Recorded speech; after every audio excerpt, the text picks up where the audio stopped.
So that gives you an idea, but then there's a couple more points to think about. NCSoft original market cap was $100 million. It's now worth $3.7 billion. Because they've gone on to just build on their success of being, for hardcore MMOs. They are the most valuable company in the world.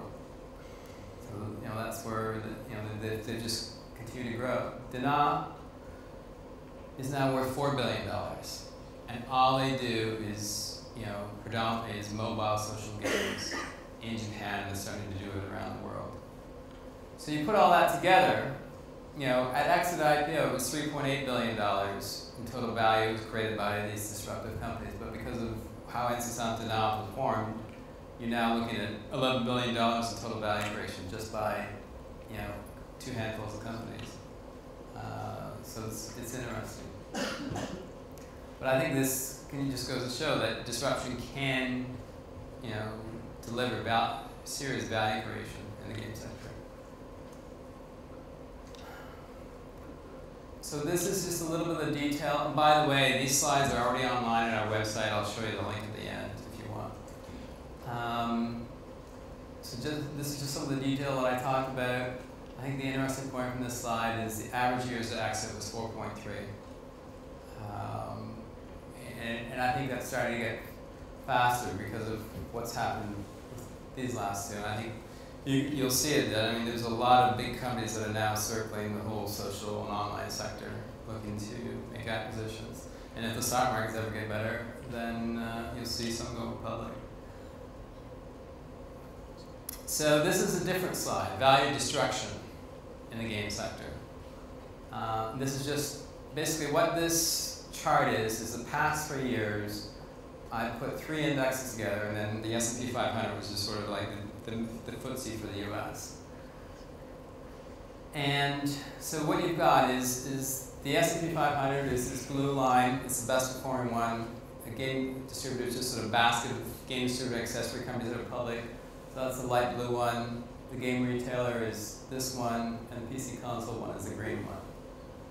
So you can see they're all down in the past 3 years. Every single one of them. So if you put some money in just a normal pension fund in the US, you would have lost some money. In fact, you would have lost on average about 28%. If you put money in the game distributor index, you would have lost 34.5%. And they basically destroyed $164 million of value. Not quite as bad as this. Game retail is down 64%. $5.5 billion, all gone. That's not saying that revenues are down 64%, but this is just investor expectations for the future for the game retail business. It's not good. And you can see that's why GameStop has acquired a majority of Jolt. They just acquired Congregate. They need to go online in a big way fast. And the PC console business, almost $50 billion gone in 3 years. Again, this is not saying that revenues are down 50%, or 42% I should say, but that the expectations is going to be tough, and it has been. You look at the restructuring that's gone on at EA and some other companies. It's tough to go from doing box games to online. But over $55 billion, all gone, predominantly from the box game business. This is value, not revenue, just value. But you have investments in public game companies that you can see what's happening. So let's talk about something more positive, fundraising. This is going back to 1999, fundraising by VCs in online games, because that's where the main activity now. In fact, if you looked at all the fundraising that was done in 2009, which would be more than the 1.2 billion that's up, the 633 that's up here, online games was like 75% of it. And I think it's the most interesting part. So you can see, so we've got the years, you've got the value on the left-hand side. There's been a lot of money raised, and it's continuing to happen. So we've had, this much in 2010, and it's on track for about $900 million this year. So in total, if you go back over these 11 years, over $4 billion has been put by VCs in the game sector, in the online game sector. So there's big expectations because they're all looking to invest in the next great companies. I mean, after the Playfish deal, I can't tell you how many VCs called me and said, I want to invest in the next Playfish. You know, it's a nice hope, but you know, they're not easy to find. Again, this is not meant to be read, so don't worry about that. But there's 44 online game companies that are public globally. Only 3 are in the West. And about 99% of the value is all in Asia. So of that 23 billion I showed you, about 22.9 million of that is all Asian companies, the value that they created. So you think about that, and the amount of revenues and cash flow and everything that they're generating, they're coming to the West because they've got lots of cash. Shand has acquired, Shand Games has acquired Much Media. Perfect World has done acquisitions and investments. Tencent, which is not even on here, they're another $35 billion on top of that 23, and they're the main internet company in China. They've made a number of investments. I could go on. So watch for that Asian wave because it's coming. I think in a very significant way. So acquisition summary by quarter. So this is going back to Q1 2008. This is just online games, and it's by quarter. Quarter as in every 3 months. And then the values on the left-hand side. So you can see it's just going along, and then the number of acquisitions just sort of skyrocketed last quarter, and the values skyrocketed mainly due to the Playdom deal this quarter. So what does that mean? Well, we're on track for over $2 billion in deals this year, and it's going to be interesting. I think the amount of consolidation is just going to increase because certainly a lot of the big companies, a lot of them are sitting on a lot of cash, and a lot of them have not done anything yet. I think some of them didn't realize how quickly things were going to happen, and I think Zynga has surprised the hell out of a lot of people. But it's interesting. So who's looking to acquire online game companies? Well, other online game companies. Start. You've got NCSoft, who I talked about in Korea. Nexon is a private company generating about $600 million a year. They're also Korea based.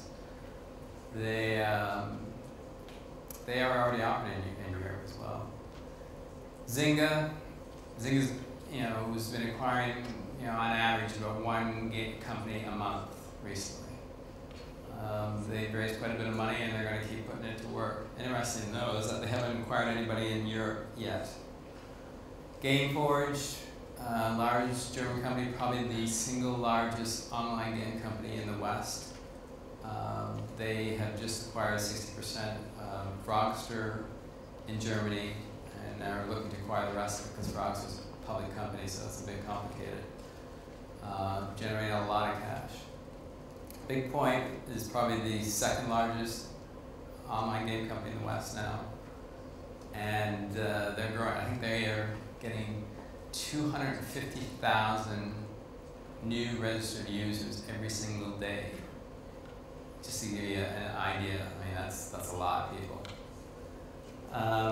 We made as a Korean company that went public in Korea last year. Perfect World is a big China company, and Shand Games is the spin-off from Shand Interactive Entertainment that went public last year and raised $1 billion. Just to give you a sense of quantum. Internet companies. I mentioned Tencent before. Google, I think, has surprised people in the past 2 or 3 months. They've acquired 3 or 4 companies spending several $100 million on game companies or game-related companies. And I would not be surprised if there was more action behind that. DST is probably the single largest internet company in Russia, with a boatload of cash. They have, plus they have been investing in Facebook and Groupon and various other companies. They are trying to become the Tencent of Russia in a sense. So they own Mail.ru, which is the main sort of email and chat of Russia, and then Mail.ru bought Astrom Online, which is the single largest online game company in Russia for a lot of money. And they've been acquiring other social networks in Russia and Eastern Europe. Very strong company.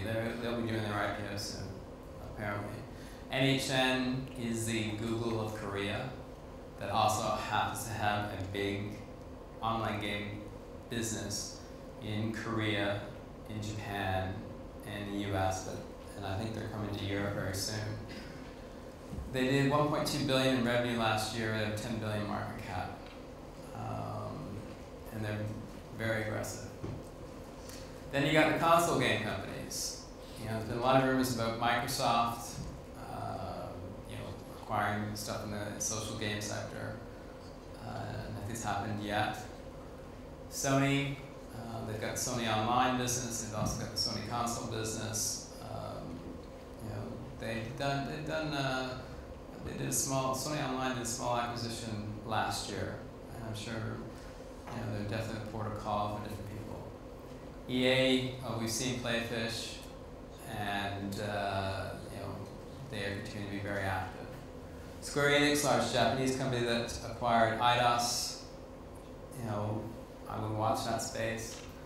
ZeniMax is a US-based company that raised $300 million from a private equity fund, I think about 3 years ago.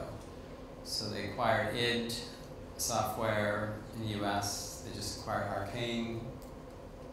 No, it wasn't them acquired Arcane. But they're apparently looking at other stuff. You got Namco Bandai in Japan. They know that they need to go online. The console business is not doing that well. Activision Blizzard obviously has Blizzard. It was a very successful business. StarCraft is the next big thing. But they've yet to sort of do anything besides that. Ubisoft, they've done very well. I would watch them. The media conglomerates, well, Disney I think speaks for itself. They spent all that money in Play-Doh. They spent another rumored $30–40 million in Tapulous in the mobile game business. Time Warner, it's predominantly being driven by Warner Brothers, who acquired TT Games. Time Warner Venture Group has invested in a number of companies. They also acquired Turbine. Viacom hasn't done anything recently, but I would watch that space, because they acquired Addicting Games. They've acquired Neopets, and they've acquired some other companies.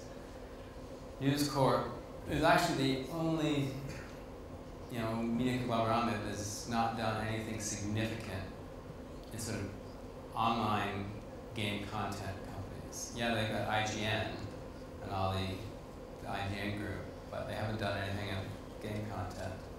I think they've been interested. They've just been sort of scared off by the price tags of some of these companies. And then you got GameStop, which is, as I said, the Congregate deal, then the Jolt deal, and I'm sure there's going to be more deals besides that. So that's just a sense in terms of the larger companies looking at deals. I mean, there's a lot of mid-sized companies besides these ones, but